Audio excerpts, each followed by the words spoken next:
तस्वीरों में जिस सड़क पर आप वाहनों को दौड़ते हुए देख रहे हैं, यह राष्ट्रीय राजमार्ग संख्या 11 यानी रेवाड़ी नारनौल हाईवे का हरिनगर टी पॉइंट है। इस टी पॉइंट को देखकर आप सहज ही अनुमान लगा सकते हैं कि यह कितना खतरनाक है।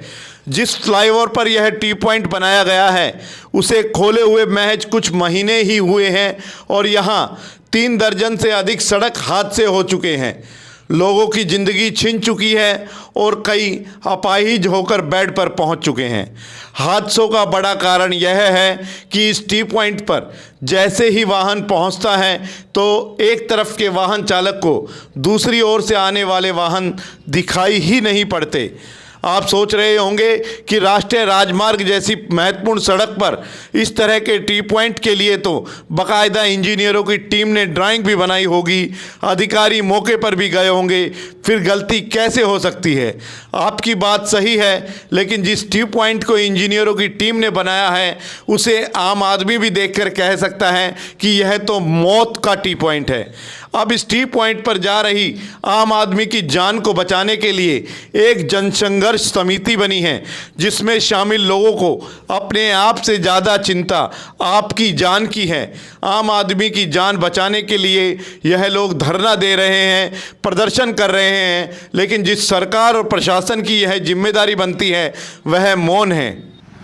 एक बड़ा ही संवेदनशील मुद्दा है और जिसकी नेचर बहुत साधारण है कि हरिनगर फ्लाईओवर टी पॉइंट के ऊपर जो हर रोज़ एक्सीडेंट में जो लोग मर रहे हैं, हम सरकार से लगातार एक मांग कर रहे हैं कि अब वहाँ सुरक्षा के पुख्ता प्रबंध किया जाए, स्पीड ब्रेकर बनाया जाए, ट्रैफिक लाइट का प्रबंध किया जाए, ट्रैफिक पुलिस का प्रबंध किया जाए।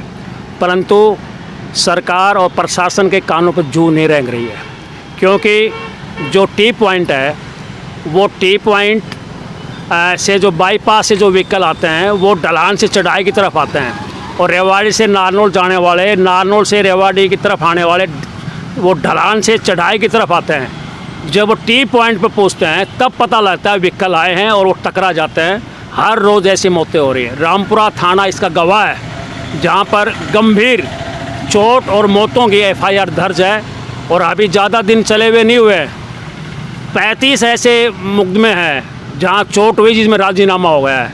तो हम सरकार से ये मांग कर रहे हैं कि आप लोगों को सड़क सुरक्षा तो आप दें, ये आपका दायित्व बनता है, परंतु प्रशासन अपने दायित्व को समझ नहीं रहा है और हम उनके कर्तव्य को याद दिलाने के लिए बैठे हैं।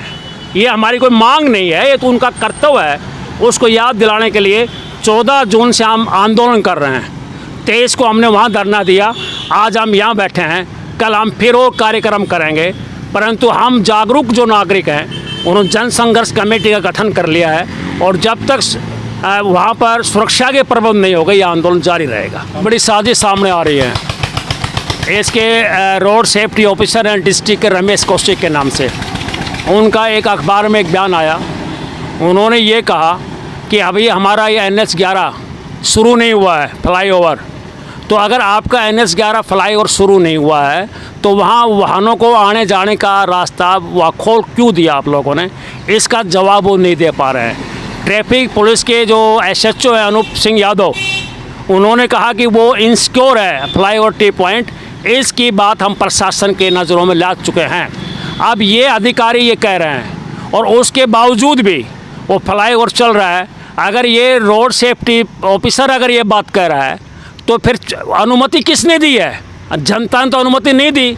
जब बंद था तो जनता वहाँ से नहीं आते, लोग वहाँ से कंप्यूटर्स नहीं आते थे, परंतु खोलने के बाद जो आना जाना शुरू हुआ है तो अनुमति भी दी है और फिर अपना के लिए ये भी बात कह रहे हैं। इसमें कहीं न कहीं बहुत बड़ा धांधलेबाजी है और हमने ये मांग की है ज्ञापन से कि जांच की जाए कि जो रोड सेफ्टी को नज़रअंदाज करके जो बनाया गया है इसमें कहीं न कहीं बदबू आ रही है कि कोई बड़ा कहीं घोटाला है।